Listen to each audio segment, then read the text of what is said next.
तो जैसा कि आप सभी को पता है कि आज का जो हमारा सेशन था वो कश्मीर के राजवंश के ऊपर आधारित था। इससे पहले की क्लास में हमने कश्मीर वंश की उत्पत्ति और कश्मीर वंश के जो पहले वंश थे कारकोट वंश, हमने उसके बारे में देखा था।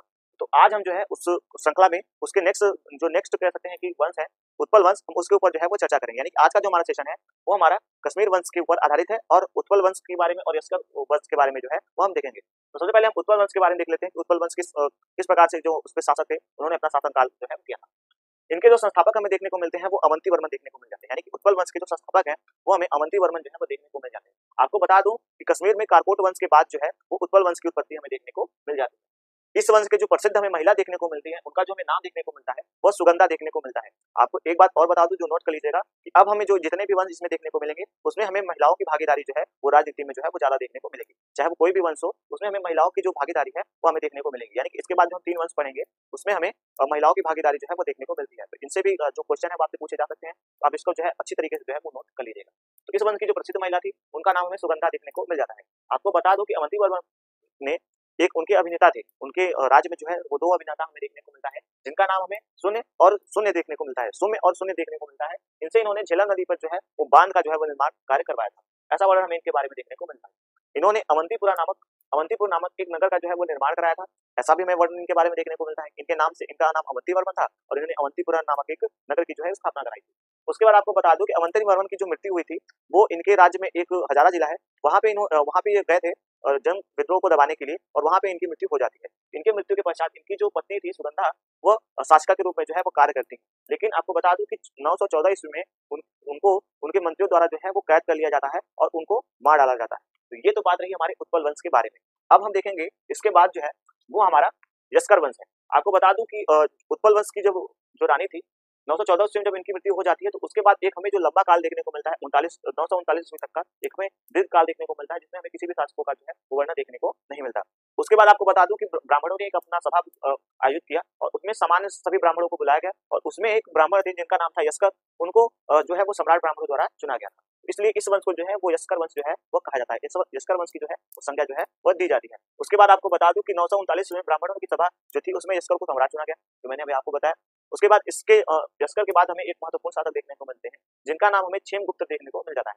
यह क्षेमगुप्त जो थे इनकी जो पत्नी थी इनका नाम था रिद्धा। रिद्धा जो थी वो कश्मीर के इतिहास में एक महत्वपूर्ण भूमिका जो है वो निभाती हुई देखने को हमें मिल जाती है। इसके बाद जो है हम इन्हीं के ऊपर जो है चर्चा करेंगे। आपको बता दूं इस बात की जो पुष्टि है वो हमें क्षेमगुप्त के एक सिक्का है जिस पर क्षेमगुप्त का नाम भी हमें अंकित देखने को मिलता है और उसके बाद जो है वो रिद्धा देवी का नाम जो है वो अंकित देखने को मिल जाता है। तो इस प्रकार से ऐसा माना जाता है, इतिहासकारों ने ऐसा सुझाया है कि जो रिद्धा देवी थी इनका भी कश्मीर के इतिहास में जो है एक महत्वपूर्ण जो है वो प्रभाव देखने को मिल जाता है।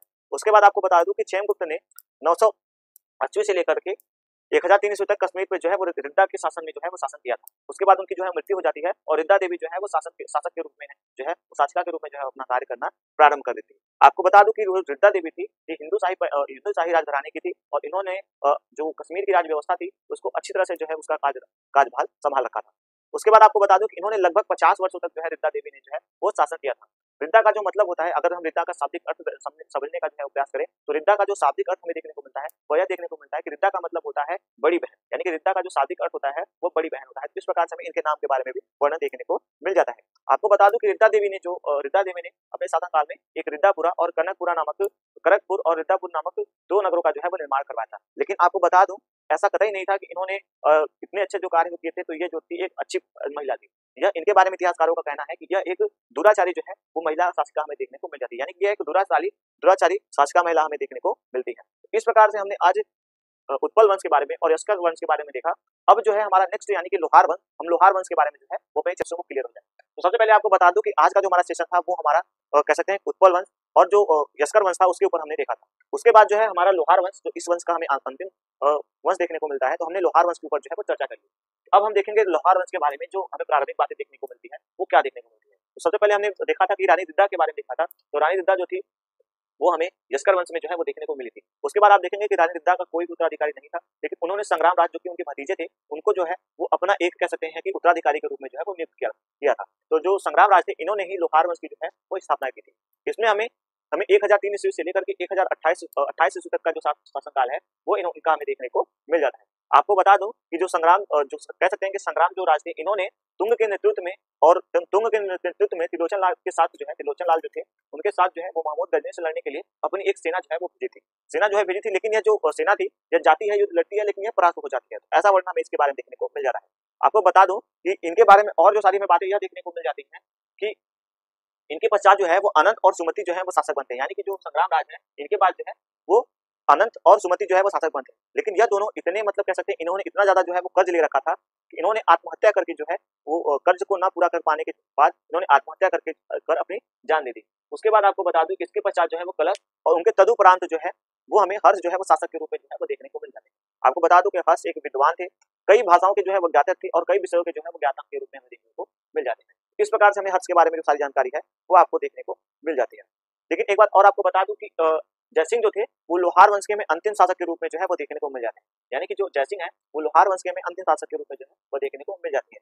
एक चीज आपको और बता दूं कि समस्त ये जो हमने 4 वंशों के बारे में डिस्कस किया, इसमें से एक हमें मेजर फैक्ट जो है वो यह लगा कि इनके जो हमें स्रोत देखने को मिलते हैं वो कल्हर की राज रागाड़ी देखने को मिलती है। और दूसरी बात यह है इसमें हमें तनिन, दामन एवं एकल नामक एक जो अंगरक्षक, शाही अंगरक्षक है, उनका जो है वर्णन हमें देखने को मिल जाता है। ऐसा माना जाता है कि ऐसा इतिहासकारों ने सुझाया है कि यह जो कह सकते हैं कि अंगरक्षक थे, इनका कश्मीर के इतिहास में बहुत ज्यादा जो है महत्वपूर्ण प्रभाव देखने को मिल जाता है। इस प्रकार से हमने इनके बारे में जो है वो चर्चा कर ली। आज की क्लास हमारी यहीं तक रहेगी। आपको ये क्लास कैसी लगी? आज हमने इनके बारे में देखा। अब हम देखेंगे पूर्व उत्तरकालीन जो कुछ राजवंश हमारे छूटे हैं 2-3, हम उनके ऊपर देखेंगे। उसके उपरांत जो है हम हर्षवर्धन के जो हमारा हर्षवर्धन का शासनकाल है वो छूटा हुआ है उसको देखेंगे। उसके बाद हम जैन धर्म, बौद्ध धर्म यानी कि प्राचीन भारतीय धर्म के बारे में देखेंगे। ऐसी तमाम जो बातें हैं वो हमारी होते हुए आगे बढ़ेंगी। आपको ये क्लास कैसी लगी कमेंट सेक्शन में जरूर बताइएगा, और अगर आपके कोई भी क्वेश्चन, कोई भी डाउट्स इस क्लास से हो तो आप कमेंट सेक्शन में जरूर पूछिएगा। चलते हैं, जय हिंद।